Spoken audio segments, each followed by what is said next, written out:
Oke, selamat pagi untuk kita semua. Jadi kita akan lanjut untuk video bagian yang ketiga terkait dengan user input ya. Dan juga ada beberapa contoh yang akan kita kerjakan. Untuk itu mari kita sama-sama praktik terkait dengan tutorial Python ya. Jadi sebelumnya saya sampaikan dulu, ini adalah beberapa materi yang akan kita bahas. Jadi variabel, typecasting ini kita sudah bahas. Kemudian ada user input yang akan kita lakukan, ada contohnya, the game, terus aritmatika dan matematika, percabangan, kalkulator sederhana, konversi berat, konversi suhu. Ini contoh-contoh yang akan kita praktek. Terus bagian kedua ada percabangan dan perulangan, ada operator logika, ada ekspresi, metode, indeks, format teks, ada juga perulangan, while, ada contoh kalkulator bunga, ada perulangan for, ada hitungan mundur, perulangan bersarang. Dan ini bagian yang ketiga, bisa dilihat ya, untuk list set dan juga tuples, dan juga beberapa contoh-contoh ini akan kita praktek ya. Jadi ada random number, ada tebak angka, terus batu, gunting, dan kertas. Ini kita akan lakukan. Oke, bagian yang keempat ini terkait dengan fungsi dan struktur kontrol lanjutan. Ada fungsi dasarnya, ada argumen default, ada argumen kata kunci, argumen tak terbatas, ada objek yang diulang, terus ada membership operator ya, terus contoh dari list komprehensif, switch, ada modul di Python, dan juga ruang lingkupnya. Kemudian bagian yang kelima ini ya, ada beberapa contoh aplikasi dan juga objek orientasi programming dasar ya. Ini materinya yang akan kita bahas.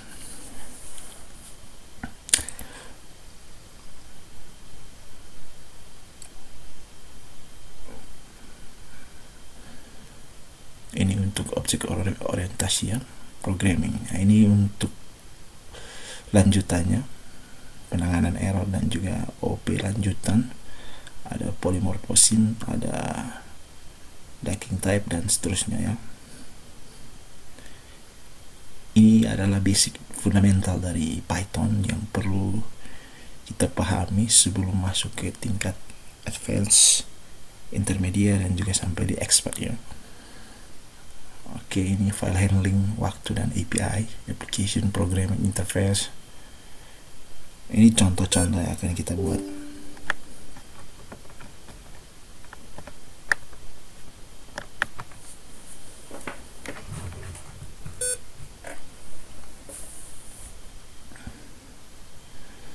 Dan bagian yang ke-8 ada project mini ya, untuk PyKit 5 ya, ini untuk berbasis desktop ya. Dan terakhir ada weather API, aplikasi cuaca ya. Pagi ini beberapa materi yang akan kita bahas bersama. Oke, kita lanjut ya. Untuk materi berikutnya, kita akan buka dulu IDE-nya PyCharm untuk Python.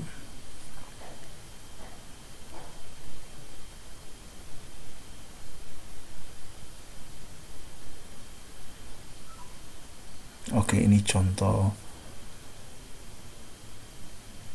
yang kedua tadi ya, untuk bagian typecasting ya. Jadi ini contoh yang sudah kita praktik di video kedua. Ini kita masuk di yang ketiga, ini adalah user input atau input dari pengguna. Jadi ini penjelasannya. Ada fungsi input digunakan untuk menerima data dari pengguna melalui keyboard. Jadi default tipenya adalah string ya. Jadi angka juga semuanya berupa stringnya. Nanti kita ubah ya dalam bentuk konversi data. Jadi ini interaksi pengguna fungsinya, mengolah data sesuai input, menampilkan hasil yang personal sesuai data yang dimasukkan. Jadi ini contohnya. Kita akan buat contoh dari user input ini.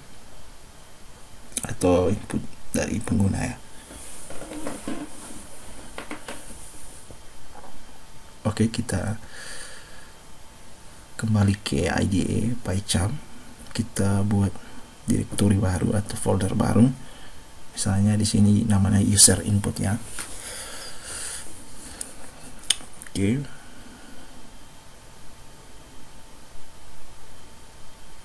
Kita buat file baru namanya misalnya contoh 1. Oke. Kita perbesar saja, tahan Ctrl terus roll. Kita akan mulai membuat program sederhana, input nama user atau nama dan juga umur ya. Jadi kita buat variabel. Oke, kita buat dulu komentarnya. Ini komentarnya contoh 1 ya, input nama dan umur ya. Oke, kita buat variabel name. Isinya kita tambahkan fungsi input. Saya masukkan nama Anda (2), kemudian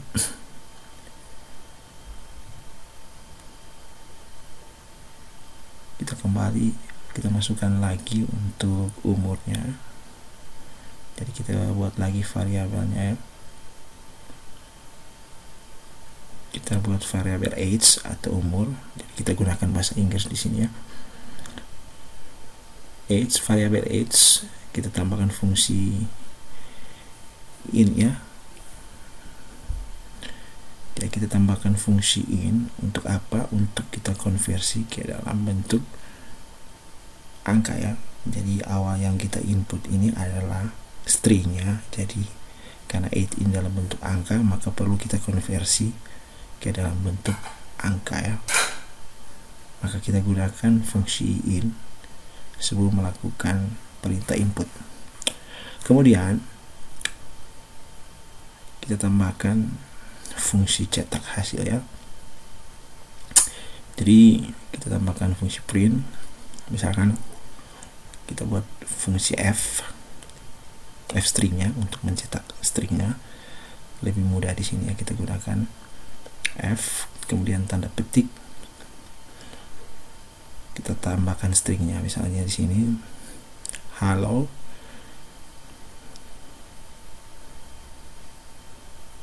kemudian spasi, kita tambahkan variabel pakai tanda kurung kurawal untuk menulis variabel di dalam stringnya, di dalam fungsi print, karena kita pakai fungsi f di sini.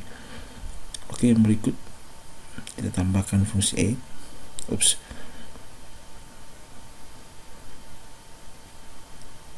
Kita tambahkan dulu fungsi tanda petiknya ya. Ini sudah selesai. Kita coba save dulu ya, save all, kemudian kita coba running ya. Kita perbesar ya, tahan Ctrl terus roll mouse ke atas. Kita isi nama saya misalnya Maklon FR, umur saya misalnya 26 ya. Halo Maklon FR, umur Anda 26 tahun. Jadi ini contoh sederhana untuk fungsi input ya. Jadi variabel name ini tipe datanya string, sedangkan variabel age atau umur itu tipe datanya integer karena sudah konversi ke in tadi ya. Dan itu sedikit penjelasannya. Oke.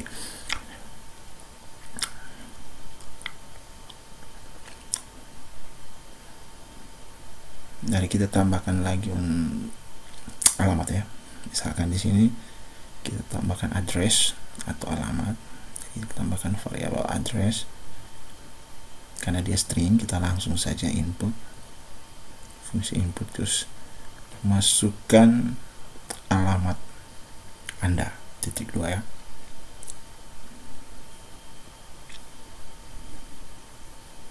Oke, kemudian kita tambahkan di sini dan bertempat tinggal di buka kurung kurawal address ya. Ini lebih simpel ya untuk menambahkan variabel di dalam fungsi print ya. Jadi kita gunakan fungsi f. Oke, saya rasa sudah. Kita coba run. Ya, kita perbesar lagi. Ya, masukkan nama Anda, misalnya Maklon FR. Kemudian masukkan umur Anda, misalnya 26. Masukkan alamat Anda, misalnya Kupang. Kita enter, halo Maklon FR, hasilnya umur Anda 26 tahun dan bertempat tinggal di Kupang. Jadi ini contoh sederhana dari fungsi input ya. Oke.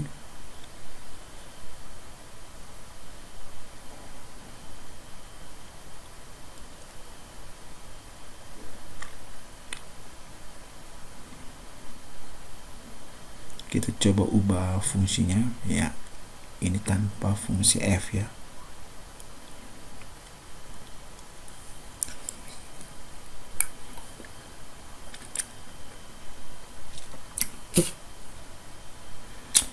Jadi kita coba ganti tanpa fungsi F, kita gunakan tanda koma saja, dipisahkan dengan tanda koma.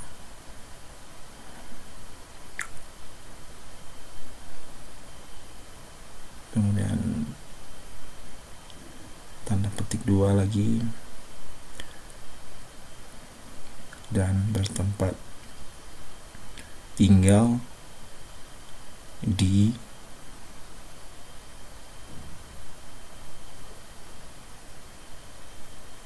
alamat ya. Oke, kita coba hapus clear console, kita coba run. Oke, nama Anda misalnya Maklon FR, 27 tahun, alamatnya misalnya Kupang. Enter ya. Selesai ya. Oke.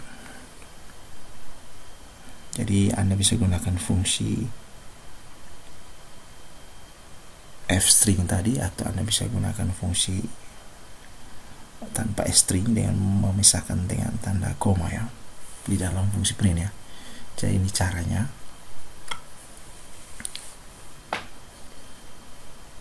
Ya, ini kita tambahkan spasi saja supaya ada jarak antara string dalam print dan juga variabel yang kita tambahkan.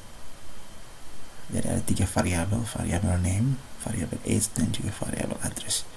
Kita save saja, kita coba lagi running. Iya, kita perbesar, misalnya Julian Sandu ya, contoh 30 tahun, alamat contohnya di Labuan Bajo. Halo Julian Sanju,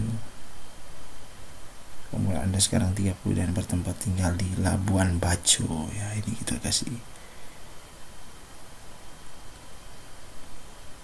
tambahkan nama baru ya. Saya rasa ini sudah untuk contohnya. Kita hapus aja supaya jangan ada spasi ya. Oke ya, otomatis Python melakukan spasi ya.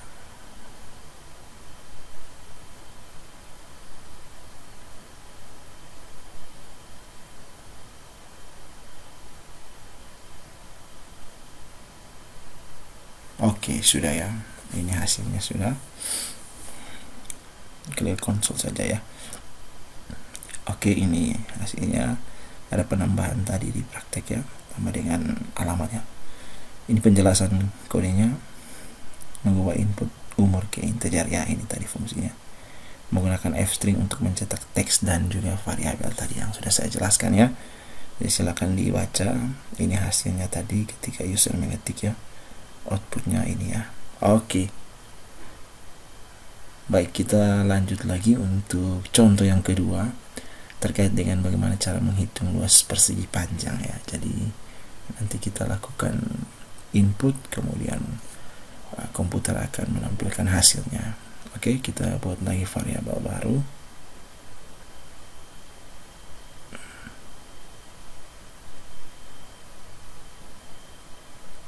Oke, contoh 1 sudah ya. Oke, kita buat lagi variabel baru namanya contoh 2. Oke, Kemudian kita akan mengetik script dari ini ya, menghitung loss persegi panjangnya. Oke, kita tambahkan komentar dulu. Kemudian kita buat variabel length atau panjangnya. Jadi kita inisialisasi juga panjang ya. Jadi kita buat variabel length atau bisa juga variabel panjang, bebas ya. Di sini saya gunakan variabel bahasa Inggris ya, length. Jadi kita konversi dulu ke float. Kemudian kita tambahkan fungsi input. Jadi ketika kita masukkan panjangnya dikonversi ke tipe data float atau desimal ya, sehingga bisa menghitung. Misalkan kita tambahkan nilai panjang dan lebarnya itu ada bilangan desimal atau bilangan koma ya. Oke, kita tambahkan titik 2. Kemudian kita tambahkan satu variabel namanya area atau luas ya. Area sama dengan length, variabel length tadi dikali dengan width ya. Jadi panjang dikali dengan lebar. Ini rumus menghitung persegi panjang ya. Ya, kita simpan hasilnya di dalam variabel area. Kemudian kita cetak atau print. Ini print kita gunakan fungsi fstring saja.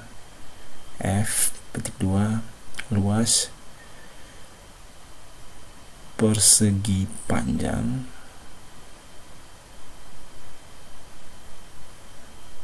adalah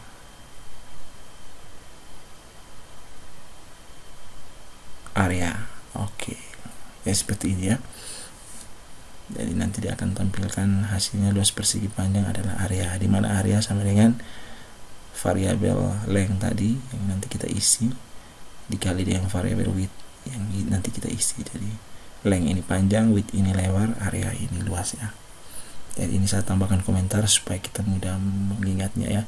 Jadi fungsi dari baris ini artinya kita mengkonversi tipe data ke float ya, ke desimal. Jadi tipe data dari string ke data float ya. Konversi tipe data dari string ke float. Oke. Kemudian tipe data float sama juga, di bawah juga sama ya, keterangannya sama saja. Konversi tipe data dari string ke tipe data float atau desimal ya. Kita save, kemudian kita coba running ya. Ini masukkan nilai panjang ya. Misalnya kita ikut contohnya, panjangnya 5, lebarnya 3,5. Oke ya, luas persegi panjang adalah 17,5 ya. 3,5 kali 5 ya. Oke, sama ya. Jadi seperti itu ya. Ini penjelasan kodenya.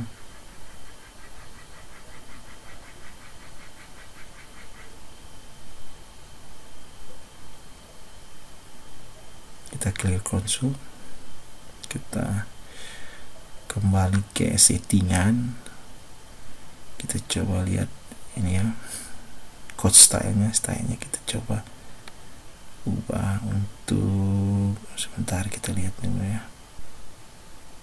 Oh, di console color ya. Di console colornya kita coba ganti user inputnya. Untuk ininya kita kasih putih saja. Backgroundnya ini error inputnya, sistem outputnya. Jadi bisa diatur untuk warna hasilnya di ini ya. Nah, ini user inputnya putih ya. Oke, kita coba running ya. 5 ya, ini sudah putih tambah bold ya. Kemudian masukkan nilai lebarnya 3,5 ya. Oke, seperti itu ya. Jadi silahkan diatur settingannya di konsolnya, di settingnya console color ya. Ini settingnya, ini console inputnya. Kita kasih bold saja bisa ya. Itu user input ya. Misalnya kita buat ini ya, iya ini bold ya. untuk garis miringnya kita tidak bisa pakai ya. Oke, saya rasa sudah untuk hasilnya, bisa diperbesar dan dilihat. Kita save saja. Kemudian berikutnya kita akan lanjut ke contoh yang ketiga ya, menghitung usia tahun depan. Jadi kita akan menghitung usia tahun depan, membuat contoh programnya, menghitung usia tahun depan. Kita ganti dulu namanya, misalnya 3 user input ya. Oke, kita buat new file baru, misalnya contoh 3 ya. Oke, kita buat komentar dulu, kita perbesar. Ini lihat, kita akan buat ini variabel name sama dengan input, masukkan nama Anda.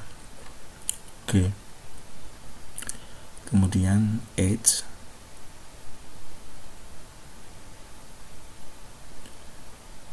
masukkan umur Anda. Oke, kemudian berikutnya kita buat lagi variabel next underscore, atau kita pakai bahasa Indonesia saja, misalnya ulang tahunnya.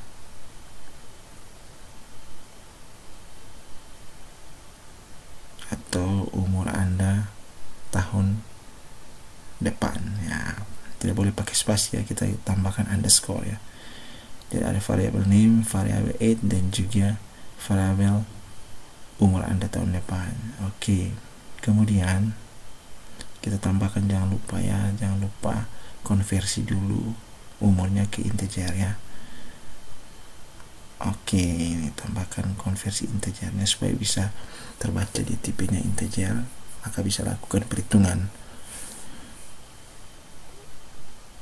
Oke, kita buat lagi f tanda petik 2, kemudian kita tambahkan stringnya hello, misalnya variabel name, kemudian spasi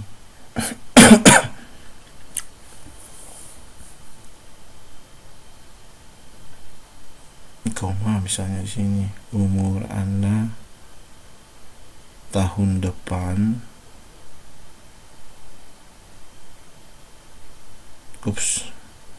Variabel umur tadi ya, umur tahun depan, pilih aja. Oke, kemudian tambahkan string tahunnya, tambahkan kalimat tahun. Umur Anda tahun depan adalah tahun ini ya. Dari ini kita tambahkan variabel, jadi nanti hello name, umur Anda tahun depan, ada umur Anda tahun depannya. Untuk variabelnya aja kita coba masukkan nama Anda John Doe, kemudian masukkan umur Anda misalnya 41. Halo John Doe, umur Anda adalah tahun depan 40 tahun. Karena apa? Karena kita sudah melakukan penjumlahan di situ, age ditambah dengan 1. Oke. Jadi pas saat kita masukkan umur kita nanti ditambah dengan 1. Jadi ini variabelnya. Kita coba ganti bahasa Inggris saja. Oke, supaya lebih mudah ya, supaya sama dengan contohnya. Jadi ini variabel bebas ya, bisa diganti name-nya ganti nama, age-nya ganti umur, next year-nya ganti age, umur Anda tahun depan. Jadi bebas ya, hanya penamaan variabel saja. Oke, ini penjelasan kodenya, silahkan dibaca. Jadi age dikonversi ke integer agar bisa ditambahkan, terus menghitung usia tahun depan. Jadi next year age variabel ini untuk menyimpan hasil penjumlahan umur ditambah 1 ya.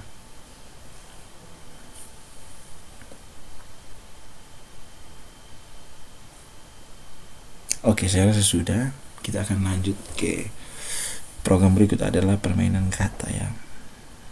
Jadi ini penjelasan dari fungsi Madlib's game atau permainan kata. Permainan sederhana dengan cara mengisi kata, benda, sifat, warna, dan lain-lain. Jadi dari pengguna, lalu menyusun menjadi kalimat lucu dan kreatif. Contohnya, melatih kreativitas pengguna dalam memilih kata, membuat interaksi menyenangkan dengan Python ya. Terus melatih pemahaman variabel input dan juga f-string. Oke, ini contoh pertama. Kita tambahkan variabel baru, folder baru ya, atau direktorinya, misalnya namanya 4 Madlibs game ya. Oke. Ya. Oke. Ups. Kita rename saja ini titik. Iya. Refactor. Oke.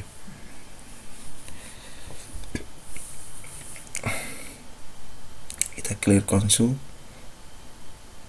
Kita buat variabel file baru namanya contoh 1. Kita perbesar. Kita akan mulai dengan membuat contoh ini. Ada variabel color dan juga variabel animal, color atau warna ya. Jadi kita buat variabel color dulu. Input, misalnya colornya input apa ya, masukkan warna titik 2. Oke. Kemudian berikutnya animal atau binatang ya, hewan ya. Input, masukkan hewan. Jadi ada warna, ada hewan ya. Oke, kemudian enter. Nah, kita tambahkan print teksnya. Misalnya kita berkreativitas, kata warna dan hewan ini kita akan susun menjadi kalimat yang lebih ini ya, baik ya. Jadi kita manfaatkan dua kata ini, warna. Misalnya hari ini, nah ini kita sudah mulai berkreativitas ya. Misalnya hari ini aku melihat, misalkan melihat apa, misalnya kita kan tidak mungkin melihat warna ya. Jadi melihat animal atau hewan berwarna. Jadi ini kita susun kata-kata yang kita masuk menjadi satu kalimat yang ada maknanya gitu ya. Color ya. Jadi kita coba tambahkan dulu komentarnya. Kita tambahkan komentarnya. Oke, contoh 1 hewan dan warna dasar ya. Oke. Kemudian kita save, coba kita running. Ya. Oke, kita perbesar warna, misalnya contoh kita masukkan warna di sini. Contohnya warna hijau ya. Kemudian hewannya misalnya hewan kupu-kupu ya. Ya. Enter. Hari ini aku melihat kupu-kupu berwarna hijau. Jadi seperti itu ya, menjadi sebuah kalimat. Itu yang namanya permainan dari tebak kata ya. Ya, kita susun menjadi sebuah kalimat dari kata-kata yang kita masukkannya. Ya, silakan diuji coba, silakan diganti variabelnya. Jangan saja color dengan animal ya. Silakan diganti ya. Contoh kedua, warna coklat, hewannya anjing ya. Hari ini aku melihat anjing berwarna coklat. Jadi seperti itu contohnya.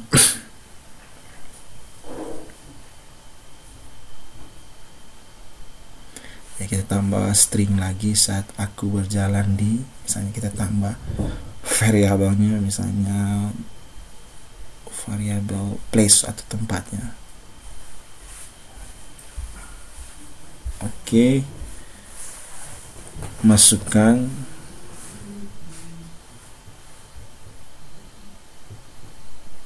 nama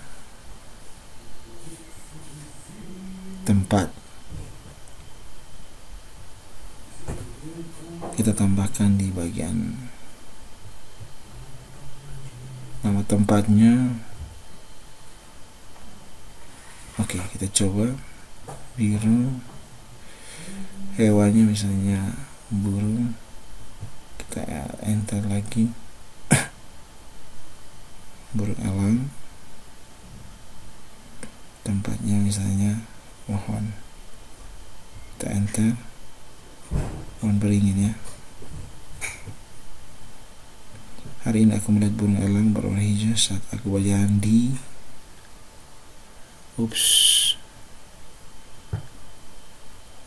kita harus tambah di sini variabel plates ya.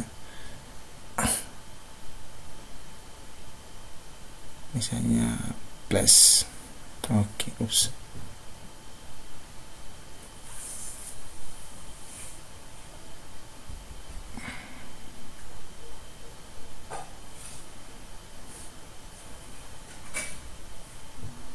Oke, kita hapus dulu, kita coba running.